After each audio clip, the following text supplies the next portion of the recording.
Salut à tous et bienvenue à l'épisode 13 avec le Miami Heat. On a quelque chose de particulier à faire alors qu'on voit que Kevin Durant a marché sur Derek Favors.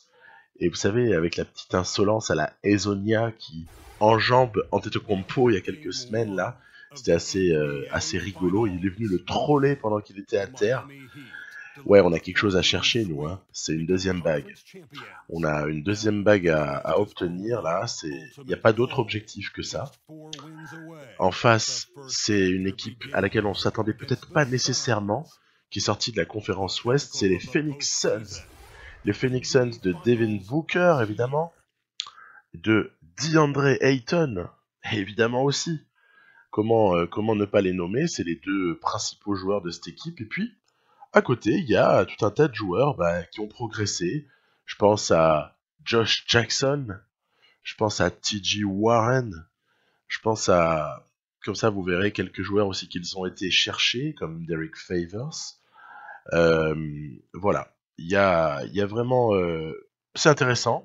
Il y a Ivan Rabb au poste 4, c'est peut-être mon interrogation principale, parce que je me demande un petit peu ce qu'il est capable de faire face à Kevin Durant, notamment. Ben, déjà, en tout début de match comme ça, sur pick and roll, pas grand-chose. Voilà. En plus, on a plutôt de la dissuasion. On arrive comme ça à exploser en contre-attaque dans la foulée. C'est un début de match qui est relativement à notre avantage. Heureusement pour eux, il y a Holmes qui limite un peu la casse. Puis vous savez, pendant le premier, deuxième et troisième quart-temps, je fais toujours la même chose, c'est-à-dire que c'est Shai Gilgeous-Alexander qui démarre au poste de meneur, et c'est Goran Dragic qui termine le quart-temps, à chaque fois. À chaque fois. Et je trouve que en gestionnaire, en meneur gestionnaire, Dragic il est super intéressant. Pas que, hein, il est aussi fort en catch and shoot, évidemment. C'est un très bon shooter, mais ouais, il apporte quelque chose. Il apporte vraiment un truc. Je regrette vraiment pas d'être allé le prendre. C'était un peu l'upgrade de la saison, hein, par rapport à la saison précédente. Si on met de côté la progression de nos jeunes joueurs aussi, hein, bien sûr, puisque euh, ça c'était quand même aussi important. Une autre upgrade, au final, c'était l'apport de Marjanovic, auquel on ne s'attendait pas forcément. Boban Marjanovic, je pensais le prendre un petit peu par sympathie, hein, je pensais parce que je le trouve rigolo, je l'aime bien. Puis en fait, il a réussi à se prendre une dizaine, voilà, une dix-douzaine de minutes, hein, pas plus, dans la rotation. Mais n'empêche que ces minutes-là, elles sont waouh, elles sont vraiment pas mal ces minutes. Donc bah voilà, c'est toujours sympa d'avoir comme ça un petit peu amélioré. Je suis assez content. Au final, je suis assez content du recrutement qui avait pu être le mien à l'été précédent, puisque voilà, tout ça se passe pas trop mal. Ok, on a compris. Le match 1 comme ça à Miami, il est plutôt parti pour être une victoire, voilà. Même si, bon, il y a une petite rébellion là sur le final, mais regardez, voilà. Petit step side pour Josh Richardson, histoire de clore les débats. Il va être d'ailleurs homme du match. Il aura été très efficace en attaque. Ben ouais, c'est super, c'est super. En plus, il sort du banc, hein. Donc c'est super, ça me fait plaisir. C'est pas que c'est pas que j'aime pas que Kevin Durant soit homme du match dans nos victoires, mais quand même, s'il peut y avoir de temps en temps quelqu'un d'autre qui brille, moi ça me fait bien plaisir. Que ce soit un Miles Turner, que ce soit un Shai Gilgeous-Alexander, un Justice Winslow, en l'occurrence là un Josh Richardson, voilà. Ça c'est vraiment ce que je veux. Faire participer tout le monde. J'essaye de commander des systèmes pour tous mes joueurs. On a eu une adresse à 3 points assez modeste, à 33%, mais pourtant on a beaucoup shooté, hein, donc je dirais quasiment ça a limité les dégâts, parce que je ne sais pas quel aurait été le score si en plus on avait eu beaucoup d'adresses à 3 points, ça aurait été encore une plus grande boucherie, donc tant mieux, quelque part. Allez, match 2, On va simcaster, donc c'est toujours à Miami. Voilà, et ce match 2 n'est pas très bien engagé, comme quoi c'était très déséquilibré le match précédent, mais en fait, on voit Derrick Rose qui défend en somme toute pas si mal que ça à son poste. Hein. Il n'est pas du tout connu pour sa défense, mais il a quelques qualités athlétiques quand même, hein, malgré les blessures qu'on connaît, le parcours qui a été le sien avec 2-3 dernières années vraiment très difficile. Mais n'empêche qu'il tient bien son rang, hein. Il est vraiment pas mal. On a eu en plus on a eu des dégâts dans notre rotation là parce que vous savez comme moi que dans les simcasts quand vous rentrez, vous avez souvent vous avez un petit souci de au niveau des fautes. Souvent vous avez quelques types qui sont fold out. Donc Kevin Durant venait de rentrer un shoot immense à 3 points et là, bam, c'est l'action que je vous avais mis en introduction. Ça c'est le dunk, mais bonjour quoi. Regardez, il y a Favors qui tombe quasiment KO. C'est énorme. En plus derrière, hop, il l'enjambe, il le regarde. Voilà. Action de ce match. Peut-être action de cette finale. En tout cas, waouh. Énorme. Énormissime. Bon, derrière, quand même, il faut ficeler ce match. C'est quand même pas non plus terminé. Hein. Il y a Gilgeous-Alexander qui doit s'appliquer au lancer, ça va. Tant qu'on est à plus 3, c'est correct. Allez, ballon volé par Justice Winslow, nickel. Ouais, Booker, il passe un sale moment avec Justice Winslow sur le dos. Voilà, petit chien de garde personnel. Puis en plus, Justice, il est capable comme ça de créer. En l'occurrence, là, c'est Marjanovic qui vient nous donner du plus 5 à une trentaine de secondes de la fin. Attention à Ayton.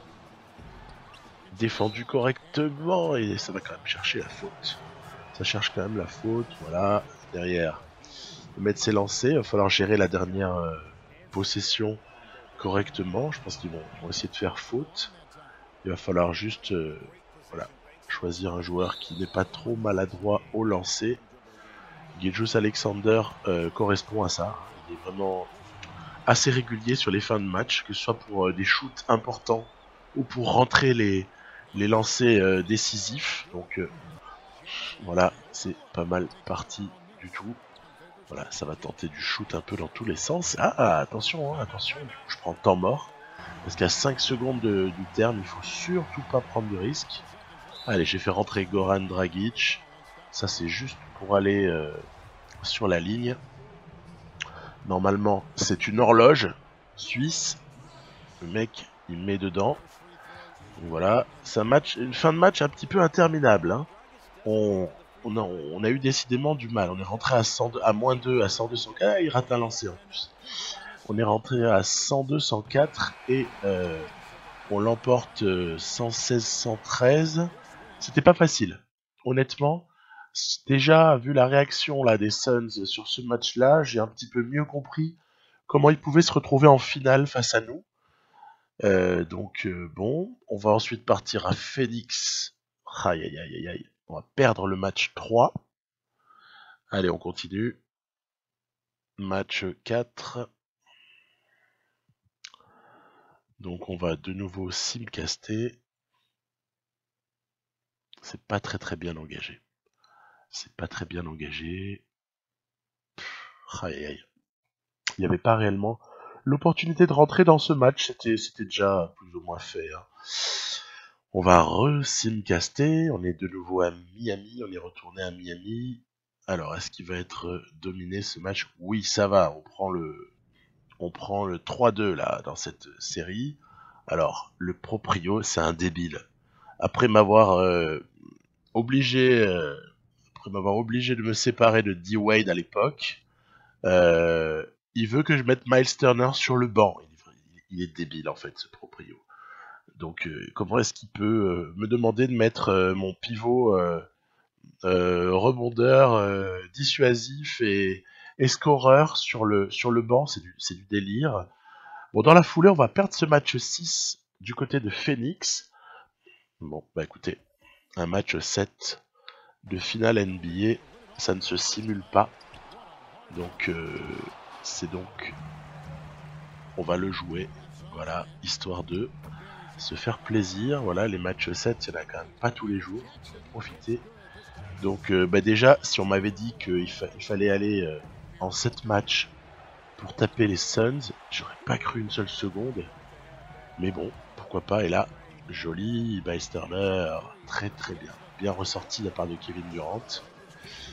Qu'est-ce qu'il est agréable en catch and shoot, Miles Turner. Mais en face, ça résiste. Ils sont pas du tout battus. J'ai trouvé notamment du TJ Warren et du Josh Jackson vraiment excellents. Ils sont vraiment énormes.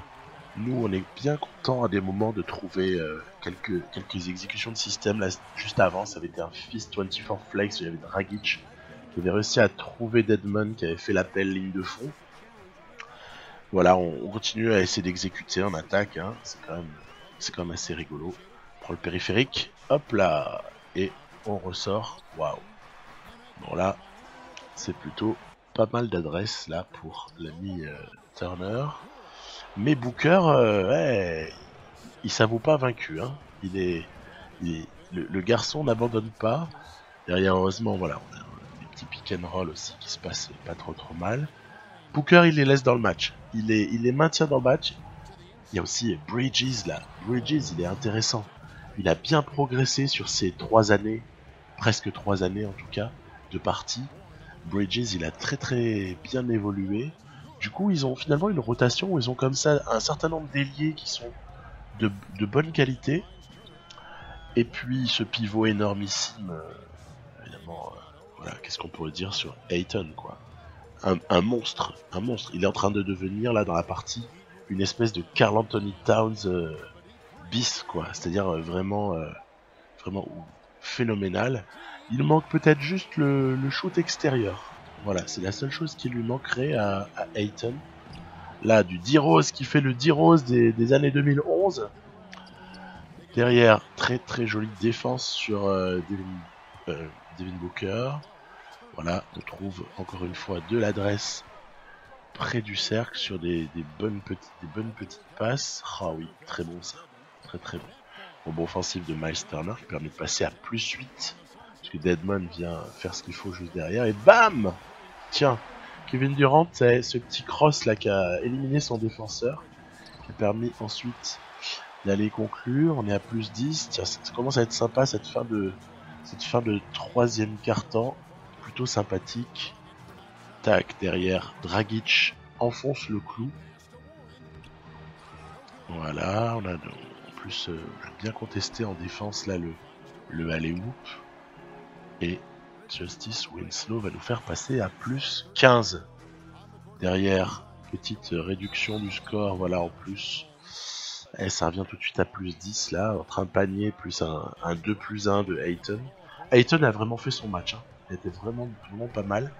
Là, petit système sympa avec le double écran, et puis derrière on ressort, mais il y a les défenseurs trop proches, du coup je sers Deadman, on va chercher la petite passe. Voilà. C'est à ça que ça sert d'avoir des joueurs qui ont du QI offensif, qui vont faire les bons appels en fait. Là encore énorme résistance là des Suns qui reviennent à -8 alors qu'on croyait que le match était plus ou moins plié. Du coup, Kevin Durant va prendre les choses en main comme un MVP des finales qu'il a été 2 fois avec les Warriors, qu'il a été déjà 1 fois avec ce Miami Heat l'année précédente et qu'il est vraisemblablement amené à être si on s'impose. Ouais, Ayton pas mal malgré les contestations de Turner qui a bien progressé, qui est pas pourri du tout. Et là, tiens, puisque Rose est resté sur Turner et que Ayton a reculé vers son cercle, c'est Shai Gilgeous-Alexander qui va sanctionner d'un petit 2 points à 4-5 mètres. Homme du match, Miles Turner. Est-ce qu'on est surpris? Pas vraiment, parce qu'il a eu une adresse de malade et plus plutôt une bonne participation pour le reste. Allez, voilà, il n'y a plus qu'à récupérer ce ballon là. Ouais, joli Josh Jackson encore. Très joli. Allez, il faut sortir du terrain, faut sortir de notre demi-terrain. Voilà, je vais prendre un temps mort. Derrière, balle à Shai Gilgeous-Alexander. On va dribbler jusqu'à la fin. Lia ne fera pas faute puisqu'il y a 7 points d'écart. Elle ne fait jamais faute à 7 points d'écart. Et c'est donc fait 47 à 40. Ce qui en extrapolé nous donnera entre 15 et 20 points d'écart en extrapolé, quoi. Mais ce que je préfère retenir, c'est le 47-40 parce qu'il était quand même serré ce match. Et donc voilà, on soulève notre deuxième trophée de champion NBA. Donc le Heat peut rajouter à 2006, 2012 et 2013, ils peuvent rajouter 2020 et 2021. Voilà. Donc on a chopé un 5e titre là pour le Miami Heat. Très bien. Le proprio voulait qu'on claque du pognon et qu'on soit champion. On n'a pas dépassé de beaucoup la taxe de luxe, je crois de moins de 1 million ou 2 millions de dollars. Donc on peut vraiment pas dire qu'on a tout éclaté au niveau financier. Surtout que Miami est un petit marché, donc ça pourrait rapidement nous faire perdre de l'argent, de craquer. Ce sera un paramètre à prendre en compte dans les mois ou les années à venir. Attention à l'explosion salariale de notre équipe. Et on a cherché ce deuxième titre, ok. Il veut un Big 3. Alors lui, il veut tout le temps un Big 3. L'année dernière, il voulait aussi un Big 3. On lui avait donné, puisqu'on avait signé Dragic, qui avait juste 82. Mais après, évidemment, Dragic, le pauvre, il a décliné, quoi. Il a décliné un petit peu. Du coup, on a, entre guillemets, on a rempli son objectif l'été d'avant. Mais on l'a aussitôt perdu, notre Big 3. Big 3, pour lui, c'est 3 joueurs à plus de 82. Voilà, c'est ça qu'il veut. Alors je lui dis oui parce que j'ai une petite idée derrière la tête. Non pas que je cherche à recruter une superstar. Non, non, non, du tout, du tout. Je pense qu'on est servi. On a déjà Kevin Durant, même s'il a une option, hein, il peut choisir de ne pas l'activer. Il y a des joueurs assez remarquables qui prennent leur retraite. On a notamment offert un départ à Iguodala avec une bague. C'est plutôt sympa. On l'avait accueilli là pour une année en tant que vétéran. Donc les réunions de ligue, bon allez, host, on passe. De toute façon, il n'y a jamais rien de significatif. Ensuite, la loterie, très intéressant la loterie, parce qu'on a beau avoir été champion, j'avais fait un trade il y a plus d'1 an et demi, j'avais récupéré le tour de Charlotte, et on avait aussi celui de Indiana, et figurez-vous que c'est pas possible, mais on va avoir le premier choix. Pourquoi est-ce que celui de Charlotte n'apparaît plus? C'est parce qu'il était protégé. Du coup, on a automatiquement récupéré le 2022 des Charlotte Hornets, ça se voit là sur ce tableau, mais on va pouvoir choisir en premier. Et ça, c'est hyper important de choisir en premier, parce qu'il se trouve que dans cette classe que j'ai générée aléatoirement, hein, on est en 2021, hein, c'est plus délicat d'avoir des vrais mock drafts pour ça. Voilà. Il y a un joueur, qui s'appelle Antoine Holt. Écoutez, je crois que tout est dit, hein. Au mieux, Kevin Durant. Bon alors au pire, Chandler Parsons, ça fait pas rêver. Mais par contre, en fait, j'ai regardé que ce soit au niveau de la taille, du poids, des qualités en attaque, des qualités en défense, des qualités en général, il a tout d'un Kevin Durant. En 20 ans, évidemment, et donc voilà. Et on a un choix numéro 16 aussi, je vais m'intéresser à se dénommer Quinn Hubbard. Voilà, donc a priori c'est ces deux-là que je vise. Spoelstra, il est pas fou, hein. Spoelstra, il le sait. Il veut Antoine Holt. Je vais lui dire, écoute, mon grand, bien sûr qu'on va le prendre. Bien sûr, on a le premier choix. On a là un mini Kevin Durant disponible. Bah oui, on va le prendre. Bien sûr qu'on va le prendre. Donc, voilà, même pas on réfléchit 2 secondes. Antoine Holt, totalement le meilleur joueur de ce draft-là. On est sur un mini Kevin Durant, encore une fois. C'est pas à chaque draft que vous avez ce genre de profil-là. Donc, quelle chance d'avoir eu le premier choix, quoi. C'est un truc de fou. Quinn Hubbard, écoutez, ça vaudra ce que ça vaudra. on va pas se prendre la tête. Soit il évolue bien et puis on sera content de pouvoir l'utiliser probablement pas avant la saison qui suivra. Hein. Regardez, 85 Holt. Le mec arrive, il a 85. Waouh. Donc là, énormissime. Bon, à ce stade-là, il n'y a rien d'autre à dire que merci. Merci les Pacers d'avoir été aussi mauvais cette année-là. Et puis, du coup, évidemment qu'on va confirmer les deux. Voilà, très bien. Et du coup, on a notre Big Three. Trop bon. Trop bon. En fait, j'avais dit oui au proprio parce que je l'avais repéré à l'avance.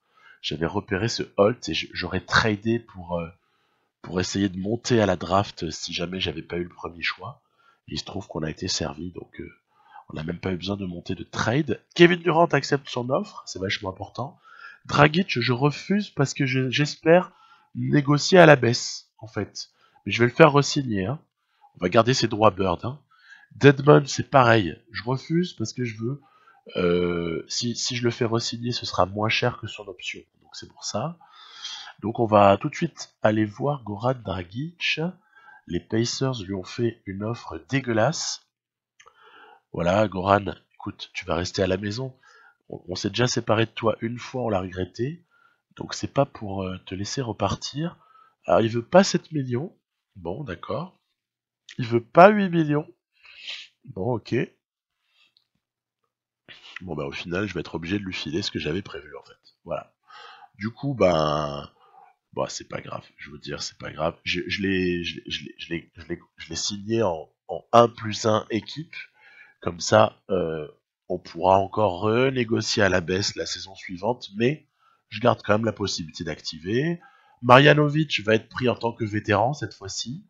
Deadman, c'est pareil, on va le garder. Fidélité à nos soldats, toujours en 1+1, hein, bien sûr. Je vais pas me tuer les finances pour ça. Je vais aller chercher un autre vétéran, c'est Taj Gibson. Ouais, c'est vraiment pour boucher l'effectif. Hein. Parce que avec ceux qu'on a déjà en magasin, il n'y a pas besoin de recruter des superstars. Hein. On a déjà tout ce qu'il faut. Donc je suis allé chercher des vieux en fait. Voilà. Je suis allé chercher des vieux, plus en fait la carte la fidélité, Dragic, Marjanovic. On laisse partir Bol, qui a déçu. On va contacter une autre star vieillissante. Allez, on l'a battu en finale. On va le faire venir à Miami. On va essayer de lui offrir une bague. On va essayer d'offrir une bague à Derrick Rose. Voilà. Donc voilà, vous avez vu le +3 de Miles Turner, qui fait un petit peu mal. Hein. C'est assez énorme. +3 de Gilgeous Alexander. +3 de Porter Junior. Bon, évidemment, Dragic a régressé. Vous avez peut-être vu passer le Wiseman, là, le pivot. Souvenir, c'était un très très haut choix de la draft de l'année passée. Donc je l'avais mis 1 an au frigo parce que je voulais faire jouer d'autres mecs. Et là par contre cette année il va jouer. Il s'annonce plutôt copieux. À tel point que comme on est en MyGM, le problème principal pourrait être le moral des joueurs qui ne seront pas titulaires. Ça peut être vraiment le truc qui peut nous saouler. On va voir comment ça évolue, mais voilà, il va falloir assumer. Quand gratuit disponible, 2, wow, pas cool, j'aurais aimé en avoir 3.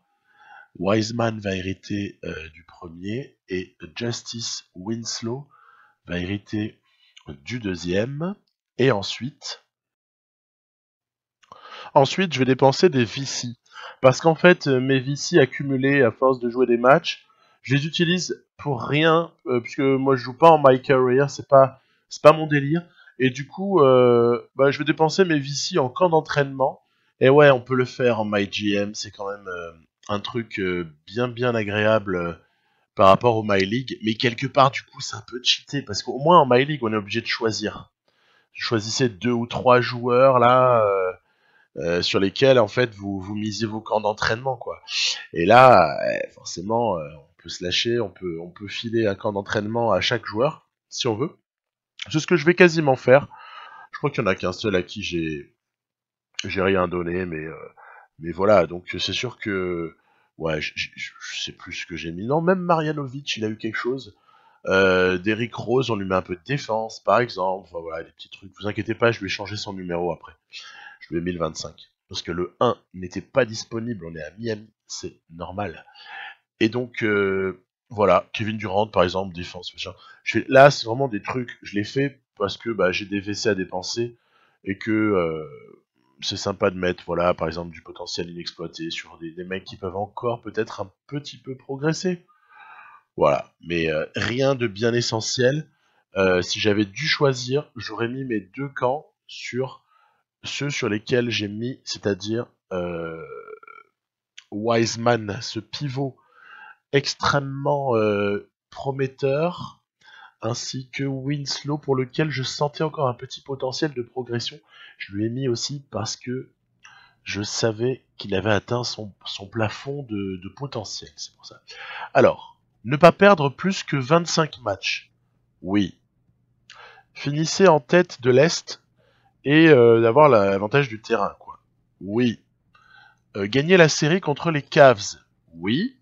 Par contre, Holt, qui joue 28 minutes par match, et je sais pas encore si je vais pouvoir le faire. Donc je vais lui dire non. Parce que sinon, si on prend un engagement et qu'on le tient pas, ouais, c'est gonflant. Du coup, Holt, en fait, dans un tout premier temps, mais après, il faut pas s'inquiéter, il va jouer, hein. Mais dans un tout premier temps, je vais me le garder au frigo. Peut-être pour 1, 2 ou 3 matchs, mais pas plus, hein. Je vais me le garder au frigo, parce qu'en fait, j'ai déjà beaucoup de joueurs à qui il faut que je donne du temps. Et il y a une spécificité sur les rookies dans 2K, c'est que si, pendant leur première année, aussi fort soit-il, hein, on a vu Holt, genre 85, ok, aussi fort soit-il, si on ne les fait pas être titulaires ou même on ne les fait même pas jouer, en fait les mecs ne râlent pas. En fait, c'est ça qui est énorme. Et donc bah, c'est ça que je vais exploiter pour juste là attendre un peu. Après on verra. Peut-être qu'après on lui donnera. Ouais, je pense que je lui donnerai du temps, franchement. Je vais juste voilà laisser passer genre même pas une semaine ou peut-être quelques matchs. On verra bien. On verra bien. Vous avez vu après, j'avais ajusté quelques entraînements là parce que je voulais bah, que notamment les deux qui viennent de nous rejoindre, les jeunes, soient également entraînés d'une manière à se développer encore un petit peu mieux. Donc voilà, et puis quelques petites images là du premier match. Ouais, j'ai choisi que 7 ou 8 séquences euh, de ce premier match contre le Orlando Magic. Magic où l'on voit que Bamba a bien évolué. Ils ont Bledsoe en meneur, ils ont sinon Gordon est toujours là. Je n'ai pas vu Isaac. Je pense qu'il devait être blessé parce que je n'ai pas vu Isaac être tradé ou bien ne pas re-signer chez eux. Donc je pense que c'est juste une histoire de blessure. Puis voilà, c'est aussi l'occasion de s'amuser un peu à tester des systèmes. À voir que par exemple nos systèmes de référence là qui sont le Fist 25 Motion là ici à l'image qui termine très souvent avec un shoot derrière l'écran pour un de nos shooters privilégiés peut se dérouler des fois de façon plus ou moins sympa, c'est ce qu'on verra juste après. Là on est sur une nouvelle exécution d'un autre système qui revient beaucoup à Miami, c'est le Fist 25 Clear. Celui-là, il termine en pick and pop pour cette fois. Mais grosso modo, on fait ce qu'on veut à partir du moment où l'écran est posé. J'en parlerai dans quelques temps. Celui-là, c'est un exemple, voilà, donc le 25 Motion. Regardez, le défenseur là, ça doit être Harris. Il est sur Winslow, du coup, j'ai commandé un écran. Et derrière, Winslow va nous mettre le shoot qui va peut-être faire la différence. Parce qu'on était qu'à plus 3, en place à plus 6, donc c'était vraiment le moment où il fallait marquer. Et derrière, bam, clutch time, le contre de Miles Turner, voilà. On retrouve nos forces. De toute façon, je me base encore sur mon 5 majeur, hein, sur le final, c'est Turner, Durant, Winslow, Richardson, Gilgeous-Alexander. Il n'y a pas de mystère, donc on continuera toute cette histoire-là à l'épisode 14. Je vais avancer la saison, mais je vais vraiment pas faire très long sur tout un tas de matchs. On verra juste peut-être quelques oppositions, mais il faut avancer. Je crois que là, on est en 4e saison. C'est pas comme si On découvrait une équipe qui a besoin de jouer pas mal de matchs, etc. pour prendre plus de hauteur, pour parler de certains systèmes, là, comme je le fais parfois, mais là, on va y aller un petit peu plus en détail. Et puis, sinon, évidemment, on va essayer de découvrir le jeune Holt, là, le fameux Holt, pour voir un petit peu de quel bois il est fait. Est-ce que c'est vraiment notre futur Kevin Durant ou pas? Alors en plus, ironie du sort, c'est pas de bol pour Porter Junior parce que en fait, j'avais recruté Porter Junior en pensant à ça. Puis il se trouve qu'on draft un mec qui est déjà meilleur que Porter Junior. Donc on est un peu en doute là quelque part. Faudra régler ça en tout cas et donc voilà. À très très bientôt. Épisode 14. Bye bye.